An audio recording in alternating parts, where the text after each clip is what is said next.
I had a couple of questions in the break which reminded me of things that I didn't say during my first talk. One of which somebody asked me, what actually is the Rossby radius? And I'd forgotten to say that. So the external Rossby radius in the atmosphere or the ocean is on order of thousands of kilometers. I don't know the exact number. Maybe you guys know a better number. But for that reason, the barotropic waves in the atmosphere are mostly not longer than that. Whereas in the ocean, the internal Rossby radius is only about 40 kilometers. So you often have Rossby waves that are a lot longer than that. So that's why they're keeping that extra term that we atmospheric scientists can mostly throw away. So the second half of this, and it's going to be a lot shorter, is to say a few things about the general circulation, just as a scene setting for all the things that you're going to learn in the rest of the week. And I'll start with primitive equations, and then say a few things about moisture and weather impacts. Then we'll be ready to say something about weather impacts of waves and and residual circulations. And I think a lot of these topics, the subsequent lectures will probably go into more detail on some of the specifics. So you've seen the shallow water equations, and basically we get the primitive equations just by stacking up a bunch of shallow water waves, or shallow water layers, and accounting for the spherical geometry of the Earth, which puts a few tangents and things into the momentum equation. And then the other thing is, if you're going to solve some equations for the general circulation, you have to have dissipation. So one thing that we have to do is add some frictional dissipation to the momentum equation. This is our hydrostatic relation, and there's an alpha in there which we can just get from the equation of state, depending on whether we're in the atmosphere or the ocean. Divergence equations here again. The notation is a little different here, but you've seen the equations before. And then we need to add in an equation for energy conservation so that we can predict the temperature. Before, we just said the density is what it is, and now we want to say, well, when the fluid is heated and cooled, it's going to change its temperature, and that's going to affect its density according to the equation of state. So that's not too much more than we had before. And this gives us a complete set of equations that we can solve. Now, the problem, of course, is that we have to parameterize that, and we have to parameterize that. So we have to think, what are the momentum sources and sinks? And the simplest thing you could do here is just have frictional dissipation near the surface in the atmosphere. So let's say we do that. And then you got the heating, and this is really where most of the physics in a climate model is to predict this term. Okay, and in a climate model you'll have additional equations. You'll have one for H2O, vapor. You might have one for condensed water, et cetera, ozone, other species, whatever you want. And all of that ends up feeding into your parameterizations of the heating, if that's what you really want to know. Plus rainfall, of course. You want to know other things like that, too. So that's what we need. And the simplest thing you could do there is you could just say, well, we know the sun is heating the tropics, and the whole world is emitting to space. So you could imagine there's a kind of sinusoidal radiative equilibrium temperature. And you can imagine, and you could just relax to that. Imagine that your temperature distribution, you want to push it toward that simple equilibrium. So this was all done long ago, and it's amazing to me that if you just start with those equations, make that very simple sinusoidal temperature relaxation, you then solve them and you get jets. Whoops, I didn't mean for that to happen. You get these jets here and here. You get a Hadley cell with rising on the equator and sinking there and there. This is the stream function. You get, if I run this again, after your initial state, you get a bunch of breaking Rossby waves and a lot of geophysical turbulence in the mid-latitudes. So it's pretty good. We get basically the general circulation of the atmosphere to leading order. without having to do much. We don't have to worry about clouds or any of that stuff. And this is a true atmosphere model. Christian was justifiably complaining this morning that we call AGCMs models, even though they actually have all this land physics. But there's no land physics here. This really is just an atmosphere model, super simple one, and it still gets the general circulation right. So we can understand the general circulation without having to worry about a whole lot of stuff other than the equations that we already know. So, so we have this general circulation, which then gives us these well-known climate zones. So that area that I showed you rising is the tropics, where it's pretty wet. And then we saw an area that was subsiding, which is the subtropics, which are really dry. And to understand that, we need to look at where the water vapor is in the atmosphere. And I'm sorry about the color scale here. I would know better than to use this color scale now. If you're colorblind, red, blue, green, you won't be able to see anything here. But basically, the specific humidity in the atmosphere, which is shown in the top here, is just the amount of water vapor per kilogram of air, has an extremely sharp vertical gradient. Okay, let's see here. The gradient of this is basically going like that. Okay, and so although it's true that the tropics are much more humid than the poles, you could get to the polar humidity just by going up a few kilometers in the tropics upward. And if you go all the way to tropopause, you lose about a factor of 10,000 in specific humidity. So there's 10,000 times more water vapor at the surface than there is at the tropopause.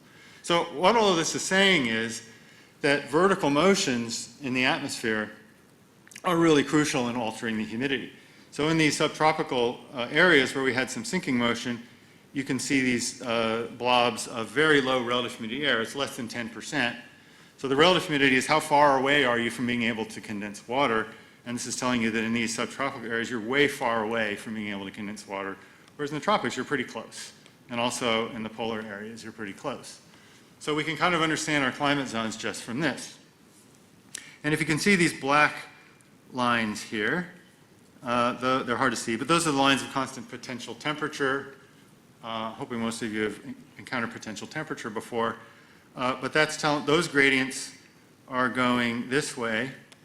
So that's also telling you that if you bring air down, it's not only going to be dry, but it's going to be, if you force it down, it's going to be warmer. So not surprisingly, we have hot, dry weather in the places where subsidence is happening. And this is true for the climate, but it's also true for weather. If you have local areas of downward motion, it's going to be dry and maybe warm. Okay, so now having done that, we're in a position to say something about how Rossby waves actually affect weather.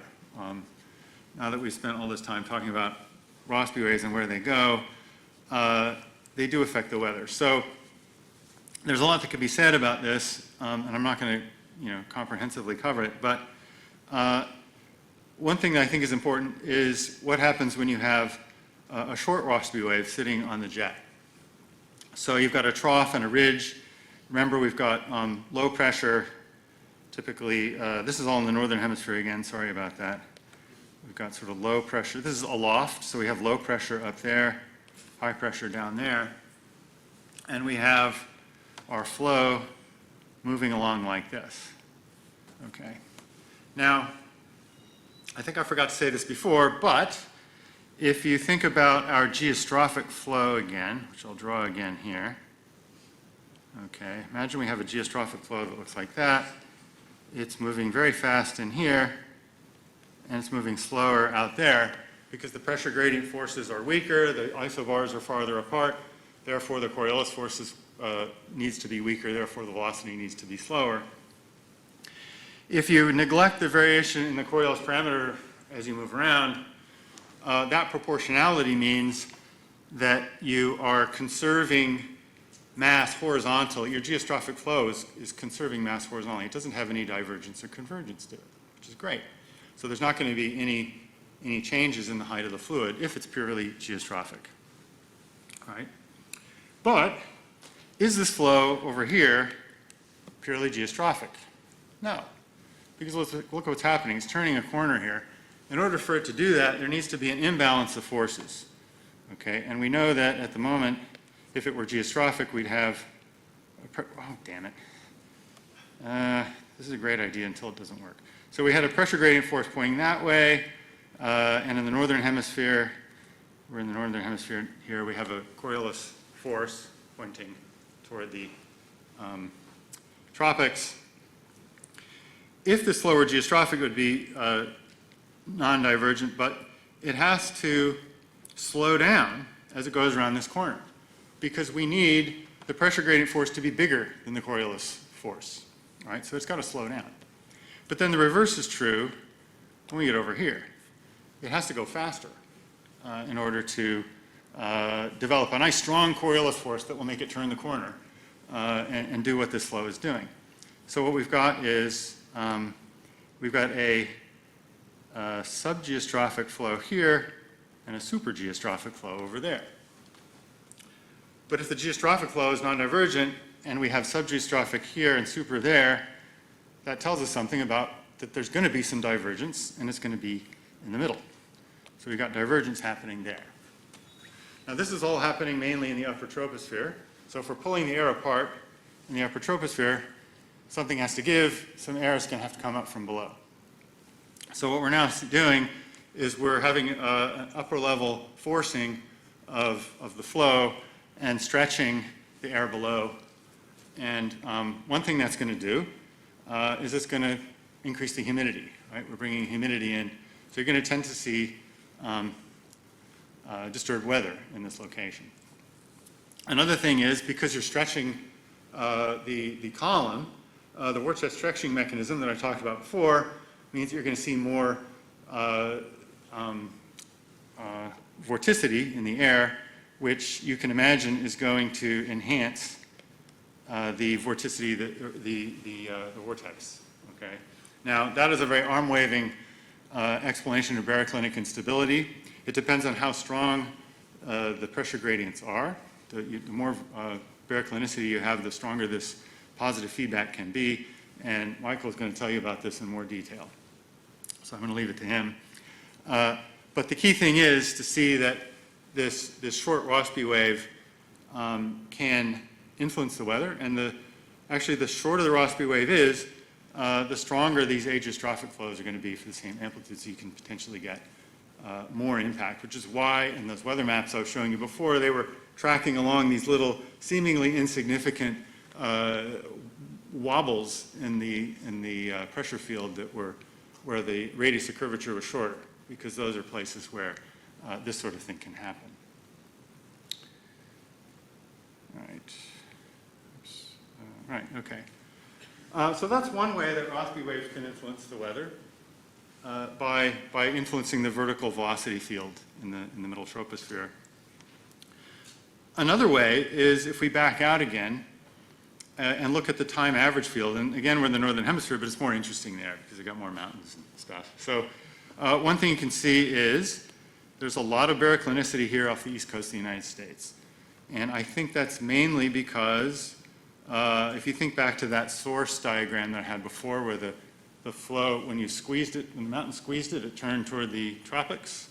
You can see that happening here as the flow goes over the Rockies, and then it kind of bounces back. And when it gets squeezed together here. So you get a lot of baroclinicity here. You've also got a lot of baroclinicity in the Pacific, just around Japan. And these are two storm track regions where you have a lot of storm generation. And I was actually watching Christian's movie this morning, and I was noticing that there was these beautiful mid-latitude cyclones spinning off from exactly those two regions in the movie when he was playing it. So these Rossby waves also influence where we tend to have the most storm development. Okay.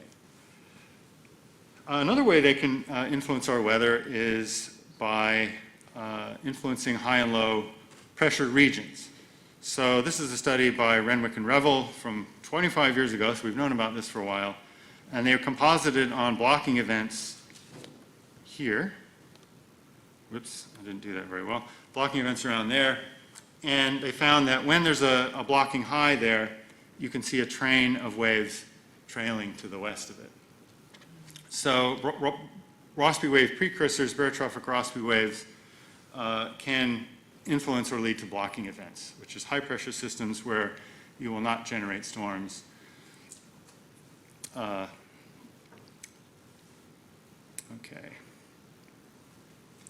So everything I've been talking about so far has been pretty much focused on the mid-latitudes and looking at a lot of barotropic waves.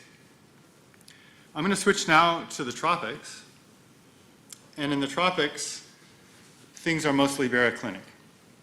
So I showed you before what happens when you take two shallow water layers and consider them together. You can get these internal modes.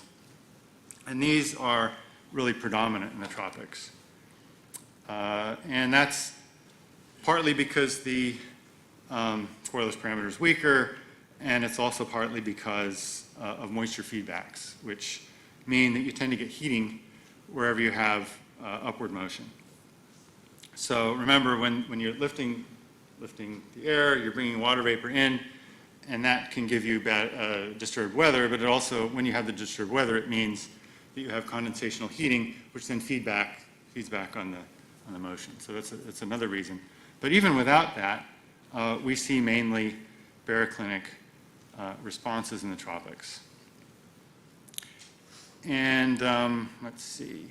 I mentioned also before that the propagation speed of buoyancy waves is much slower when they're internal, because you have this effective gravity, which is much weaker than the gravity felt by the entire layer. When you have condensational feedbacks on the flow, such that what that does is what this is doing is that it's weakening the restoring force felt. So that when you lift an interface, it feels a much weaker restoring force than if you lifted the top of the whole fluid. And so that's why the wave is moving much slower. But imagine that when you lift the interface, you get a feedback from heating, which kind of takes away what otherwise would have been that restoring force that you would have had. In other words, normally if you lift heavy fluid up, it becomes heavier than the fluid around it and it wants to sink back down. But if it gets heated and becomes lighter, and it doesn't feel such a strong restoring force, you've now reduced the restoring force even more, and so you can expect the wave to move even slower. And so in the tropics, we can expect convectively coupled waves to move even slower than if they were so-called dry waves. And this is something that other people are going to talk about more. I think Claire is going to talk about this, for example, in her lecture. The classic analysis of tropical circulations is the Gill model from 1980. So he considered a solution where you have very weak background wind and you just apply a heating either on the equator or slightly off the equator. So his heating is being applied right here. And what you get is a baroclinic response. Okay, you get, first of all, rising motion where you put the heating. So the dominant balance in our temperature equation here is between, we're lifting air that has a lower potential temperature, and then we're heating it as it goes up through the heat source. And that's how we maintain this circulation. Everything you see on this horizontal map is for the lower part of the flow. So these arrows are showing the flow field. It would be the opposite if we went to the upper part of the flow, because it's a baroclinic response. What's perhaps interesting about this is the horizontal pattern that you get, which includes a pair of cyclones to the west of the heat source. And this is basically an evanescent Rossby wave response, which you might anticipate from the argument that I made about how a vortex wants to drift to the west. So we're exciting the fluid here, and then off the equator where we have some Coriolis effect, you get a cyclone in both hemispheres. And it stretches out in these sort of beta plumes to the west. You also get this very long tongue sticking out the opposite way, which is interpreted as a Kelvin wave response. I haven't mentioned Kelvin waves at all yet, but a Kelvin wave actually looks pretty much the same as the buoyancy waves that we derived. If you remember, what happens to those buoyancy waves when their frequencies get low is they start getting turned and disturbed by the rotation of the Earth. But Kelvin waves are very clever. They found a way to prevent that by just happening on the equator, where there's a mirror image flow on the other side of the equator where the Coriolis forces are pointing in the opposite direction. And so they just push against each other, and it's as if the rotation effect weren't there at all. And so as long as the wave stays near the equator, it can propagate just as if the Earth weren't rotating at all, and it can have much lower frequencies. So here we're looking at a steady force response of a Kelvin wave. And the distance that this goes out, you could change by changing the damping rate. This is just a damped response. You have to have, in a calculation like this, you're putting a heat source in the middle, you have to have some kind of background cooling rate everywhere, and in order to get a solution. Okay. Now, he also considered what happens if you move the heat source off of the equator. So now he's moved it up here. And you get a much stronger vortex on the side of the equator where you're heating. You still get the Kelvin wave response. It looks the same. And you get a slight counter-rotating vortex in the other hemisphere, which I'm not sure I understand why that is. Maybe these guys will explain this. But what's interesting about this much stronger vortex is that it begins to look like a monsoon circulation. So one way of understanding for example, the Asian monsoon, which is as a heating-forced Rossby wave-like response. And it's kind of topical now because the monsoon is just passing through India, which has recently had ridiculously high temperatures. They're always waiting very anxiously for the monsoon to arrive because it gets hotter and hotter. I think it's just reached Delhi, is that right? So, yeah, so they're finally not experiencing 40-some temperatures anymore. Okay. So I showed this picture before, which you've all seen, and you've probably, if you've taken any class in Atmospheric Sciences 101, they'll say, well, if the Earth weren't rotating, you'd have a cell that would go all the way to the pole, okay, and then come back. And that may be true, but in fact, you have, because of the rotation of the Earth, your Hadley cell only reaches the star. But why is it only that far? What controls where the edge of the Hadley circulation is? This is a kind of old problem in climatology, meteorology. And a well-known solution that you should all be familiar with is the Isaac Held and Arthur Howe wrote a paper, I forget the year, I should be citing it on here, but they have put together a theory of the Hadley cell, which is a good starting point for understanding why it only reaches about that far. And they considered a couple of hypothetical situations, I suppose you could call them. One thing you could imagine is, imagine that your air, when it rises up in the tropics and then heads poleward, keeps the same angular momentum about the Earth.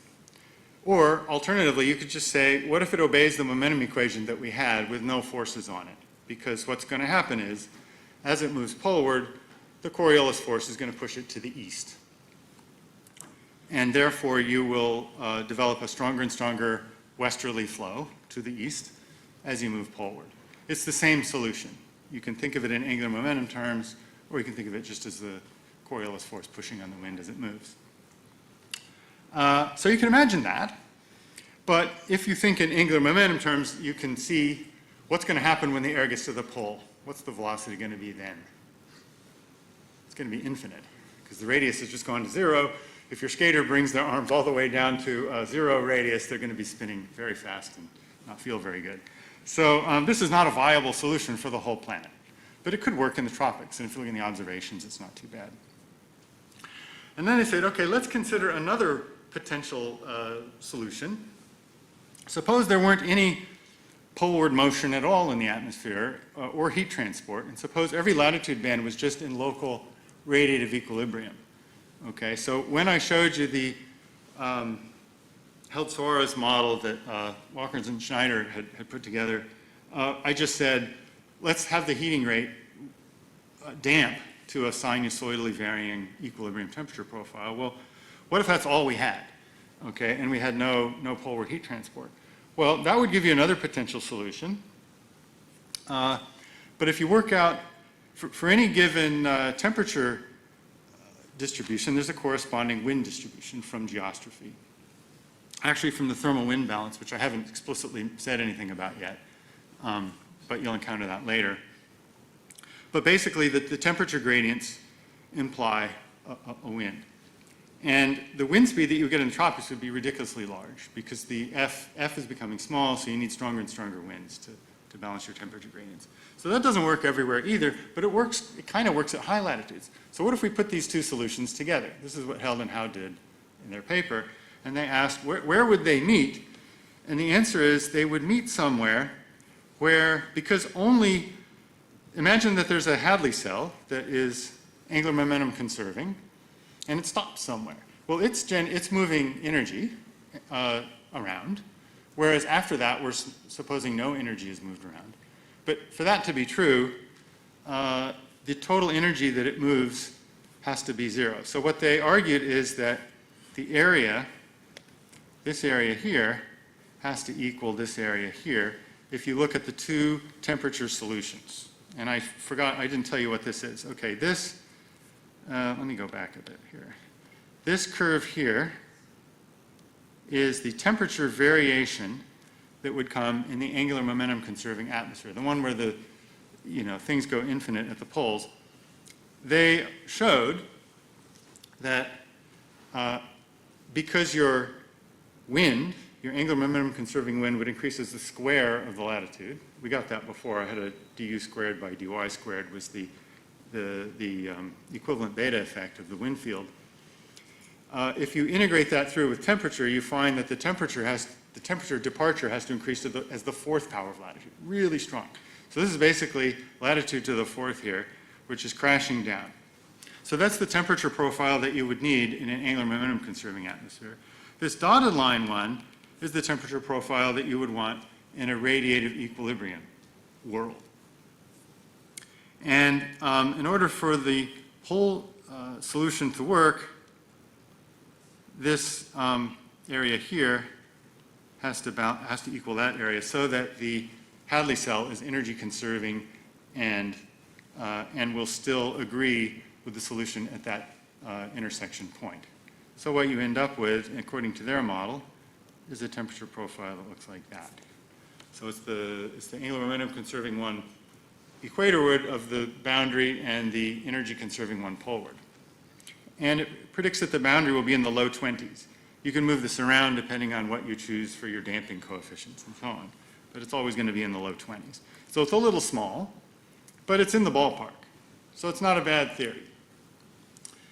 And that's kind of our starting point for understanding why we have a Hadley cell and why it is where it is. Now, there are some things that there are some limits of this theory. Let me see here. One thing that the theory predicts is that you'll have a subtropical jet. Here's the wind speed that goes along with that temperature profile. And there's your subtropical jet right there. So not bad. Of course, it looks artificially sharp because it's a very simple idealized theory, but nonetheless, it's predicting a local wind maximum, which is pretty good because that's what we see. So what's missing in this theory?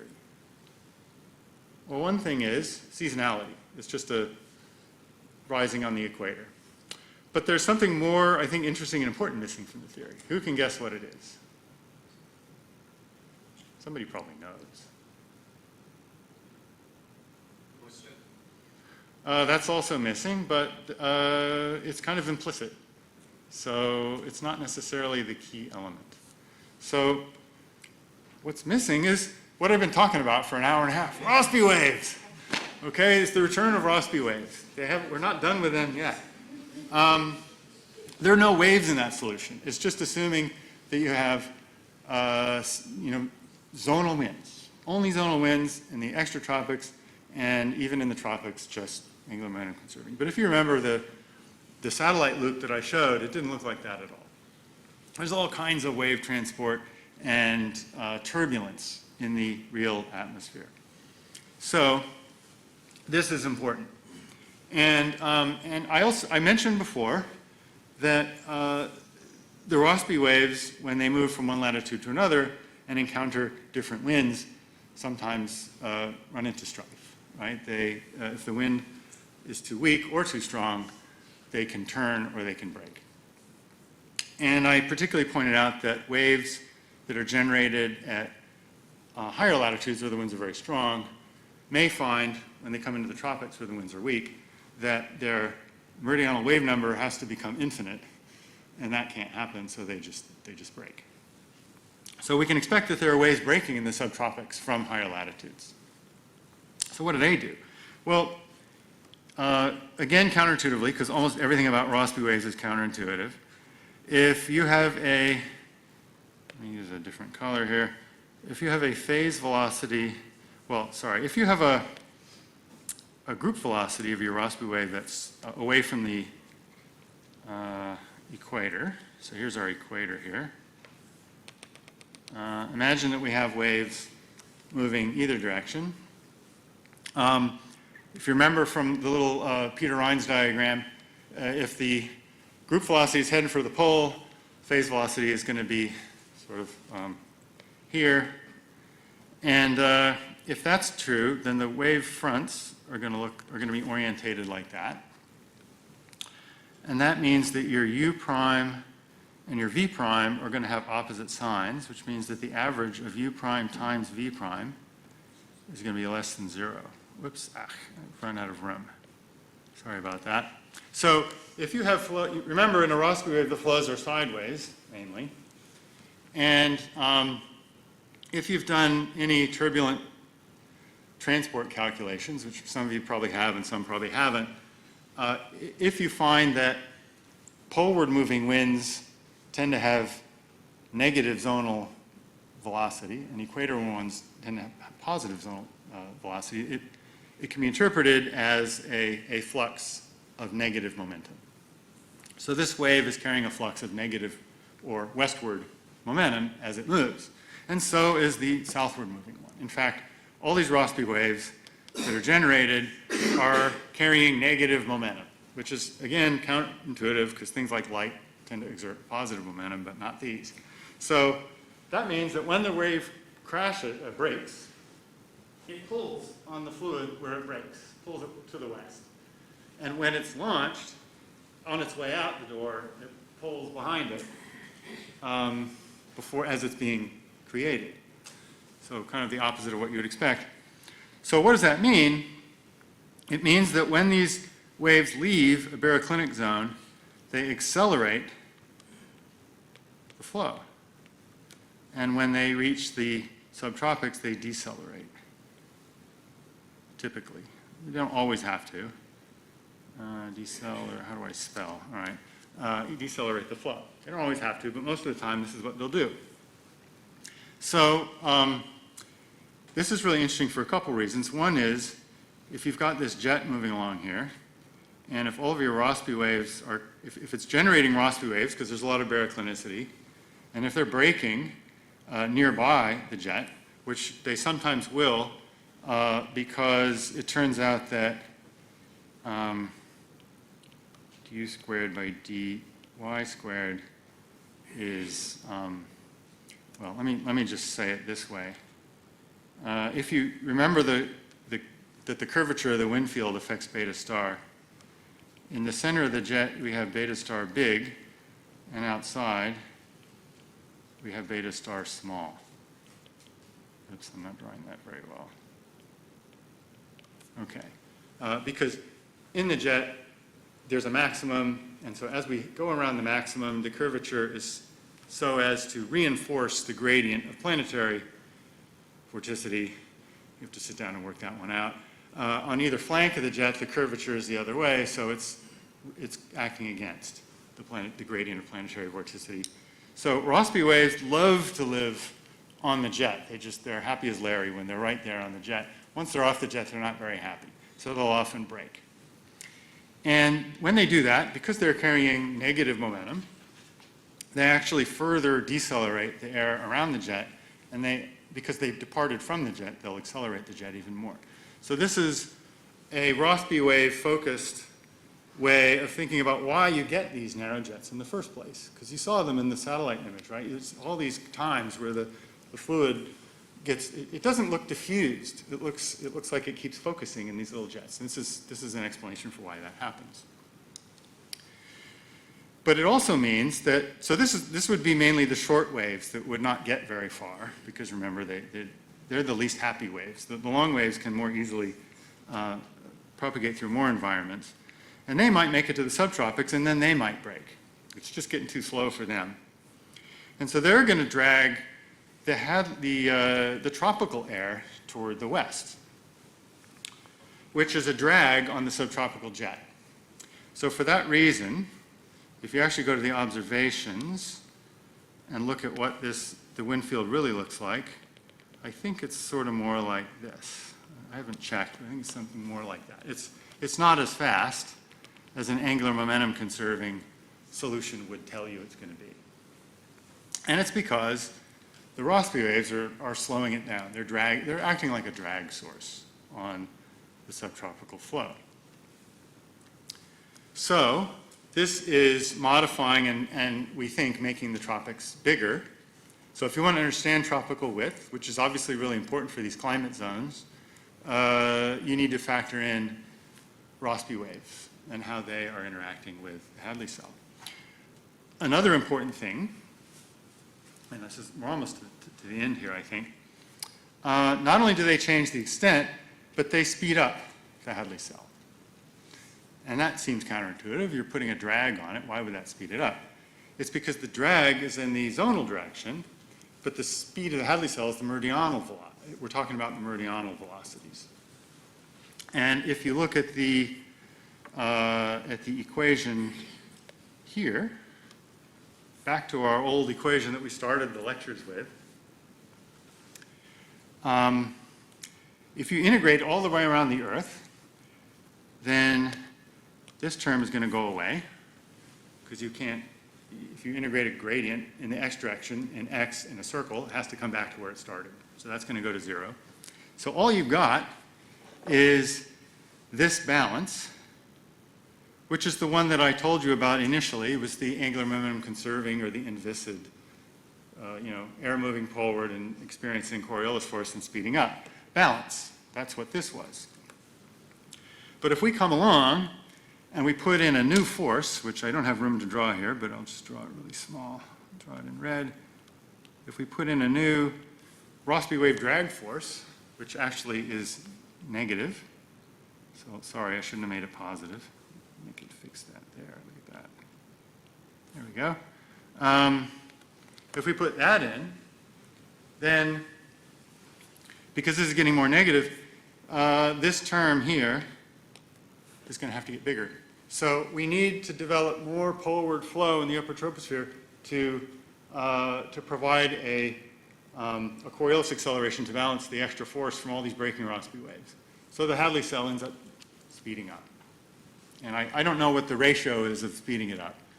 I seem to remember it's twice as much as it would be otherwise, but don't quote me on that at all. So maybe somebody knows. So basically the conclusion of this lecture is that Rossby waves cause everything. They give us deserts, they give us extreme rains, they give us the storm tracks, they give us monsoons. They don't really cause everything, but they're pretty much lurking behind so many of the things that happen. And so that's why I thought, even though I don't know that much about Rossby waves, I should try to give you a lecture about them to start off. And because of the Rossby radius of deformation argument, the buoyancy waves are not going to give you teleconnections far away on the planet, but Rossby waves can. So they're a really important source of teleconnections. And in the tropics, things get more complicated. Rossby waves are not maybe as important as, they're still there, but you start to have the gravity wave be more important because the Rossby radius becomes very large, and you start to have more baroclinic, mostly baroclinic activity, and convection plays a big role. And so you'll be hearing more about that in some of the later lectures. So I think I will stop there and take any questions.